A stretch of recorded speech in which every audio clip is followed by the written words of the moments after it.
Donald Trump 13 मई को Beijing पहुंचे और सुरक्षा के कड़े इंतजाम किए गए। बीजिंग को किले की तरह बंद कर दिया गया है। ये दौरा अभी चल रहा है और नतीजे आने वाले दिनों में सामने आएंगे। सवाल ये है कि कितनी महत्वपूर्ण है ट्रंप का 8 साल बाद उनका ये चीनी दौरा। एलन मस्क, टिम कुक समेत 17 सीईओ ट्रंप के साथ आखिर क्यों गए हैं और आखिर क्या रंग लाएगी ट्रंप और जिनपिंग के बीच ये मुलाकात और दोनों के बीच क्या चर्चा होगी।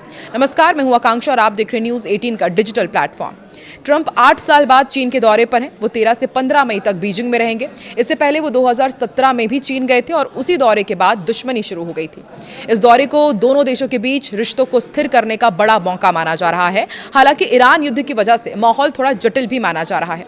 ट्रंप प्रशासन का आरोप है कि चीन बड़े पैमाने पर ईरानी तेल खरीदकर तेहरान को आर्थिक सहारा दे रहा है, जबकि चीन इसे अपनी ऊर्जा जरूरतों से जुड़ा हुआ मामला बता रहा है।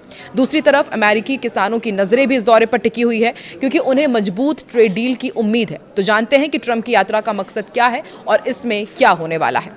ट्रंप और शी जिनपिंग के बीच 7 मुद्दों पर चर्चा मुमकिन है। सबसे पहला जो मुद्दा है वो व्यापार और टैरिफ का हो सकता है। दोनों देशों के बीच ट्रेड वॉर अभी भी जारी है। ट्रंप ने पहले चीनी सामान पर भारी टैरिफ की चेतावनी दी थी। अब दोनों पक्ष व्यापारिक तनाव कम करने, नए ट्रेड फोरम बनाने और मौजूदा ट्रेड ट्रूस को बढ़ाने पर बात करेंगे। बोइंग विमान डील भी हो सकती है। रिपोर्ट्स के मुताबिक अमेरिका और चीन के बीच 9 लाख करोड़ रुपए से ज्यादा की बड़ी डील संभव है। चीन 500 बोइंग 737 मैक्स, 100 बोइंग 787 ड्रीमलाइनर और कई 777X वाइड बॉडी विमान खरीद सकता है। अगर ये डील हुई तो ये इतिहास की सबसे बड़ी विमान सौदों में से एक होगी।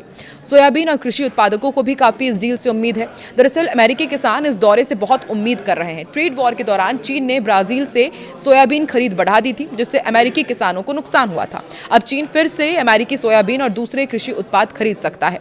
रेयर अर्थ मिनरल्स पर भी दोनों देशों के बीच बात हो सकती है। ये खनिज इलेक्ट्रिक वाहन, चिप्स, डिफेंस और हाईटेक इंडस्ट्री के लिए बेहद जरूरी है। चीन दुनिया का सबसे बड़ा सप्लायर है। दोनों देश इनकी सप्लाई पर ट्रूस बढ़ाने और अमेरिका की निर्भरता कम करने पर चर्चा करेंगे। एआई, सेमीकंडक्टर और टेक्नोलॉजी। निविदिया के CEO Jensen Huang AI chips बेचने की कोशिश में हैं।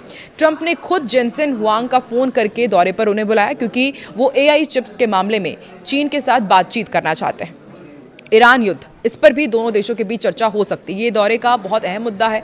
अमेरिका इजराइल के ईरान के साथ संघर्ष के बीच ट्रंप चीन से ईरानी तेल की खरीद कम करने का दबाव बनाएंगे। चीन ईरान से सस्ता तेल खरीदता है, जो उसकी ऊर्जा सुरक्षा के लिए जरूरी है। अमेरिका चाहता है कि चीन तेहरान को आर्थिक सहारा ना दे। ताइवान, ट्रंप शी से ताइवान को लेकर के भी यहाँ पर चर्चा हो सकती है। $11 अरब के अमेरिकी हथियार पैकेज पर बात करेंगे। चीन ताइवान को अपना हिस्सा मानता है और इसका कड़ा विरोध भी करता है। ट्रंप के साथ एलन मस्क, एप्पल के सीईओ टिम कुक, बोइंग के सीईओ रॉबर्ट केली आर्टबर्ग और अनवीडिया के सीईओ जेनसन हुआंग जैसे 17 कारोबारी शामिल हो रहे हैं। 13 मई को एलन मस्क ने एक्स पर ट्वीट कर कहा था कि एयरफोर्स 1 पर ट्रंप के साथ सिर्फ जेनसन और मैं हूं। रिपोर्ट्स के मुताबिक चीन के राष्ट्रपति शी जिनपिंग और ट्रंप के बीच गुरुवार और शुक्रवार को अलग अलग दौर की बातचीत होगी। व्हाइट हाउस के मुताबिक चीन दौरे के दौरान राष्ट्रपति शी जिनपिंग डोनाल्ड ट्रंप के सम्मान में भव्य स्टेट डिनर आयोजित करेंगे। चीन में इस तरह के स्टेट डिनर को बड़ी कूटनीतिक सम्मान के तौर पर देखा जाता है। ऐसे कार्यक्रम आमतौर पर बीजिंग के great hall of the people में आयोजित किए जाते हैं, जहां चीन का शीर्ष नेतृत्व विदेशी मेहमानों का स्वागत करता है और उसमें दोनों देशों के वरिष्ठ अधिकारी, कारोबारी प्रतिनिधि और खास मेहमान शामिल होते हैं। और डिप्लोमेटिक एक्सपर्ट्स के मुताबिक चीन किसी विदेशी नेता को जितना बड़ा औपचारिक स्वागत देता है, उससे रिश्तों की अहमियत समझी जा सकती है। अहमियत का उसे संकेत माना जाता है। स्टेट डिनर के जरिए चीन ये संदेश देने की कोशिश करता है कि वो अमेरिका के साथ रिश्तों को रणनीतिक स्तर पर महत्व दे रहा है।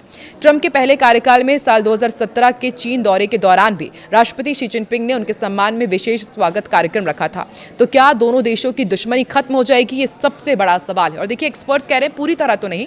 दोनों नेता रिश्तों को स्थिर करना चाहते हैं और कुछ बड़े डील करना चाहते हैं, लेकिन तकनीक, ताइवान, सैन्य और एआई में कंपटीशन बना रहेगा।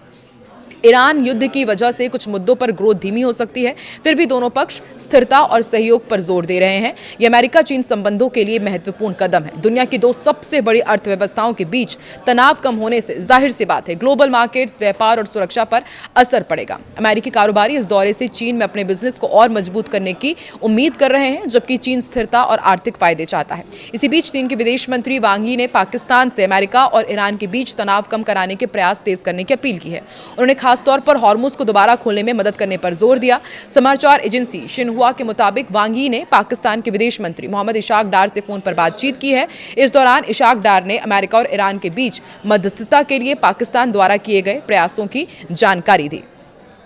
तो देखिए, एक तरफ अमेरिकी राष्ट्रपति डोनाल्ड ट्रंप चीन पहुंचे हुए हैं, चर्चा हो रही है, वहीं दूसरी तरफ अमेरिका और ईरान के बीच तनाव अब भी बने हुए हैं और पाकिस्तान कोशिश कर रहा है कि सब चीज़ ठीक हो जाए। आपको क्या लगता है, क्या अमेरिका चीन से कुछ बहुत बड़ा मैसेज देने वाले हैं? कमेंट सेक्शन पर ज़रूर बताएं।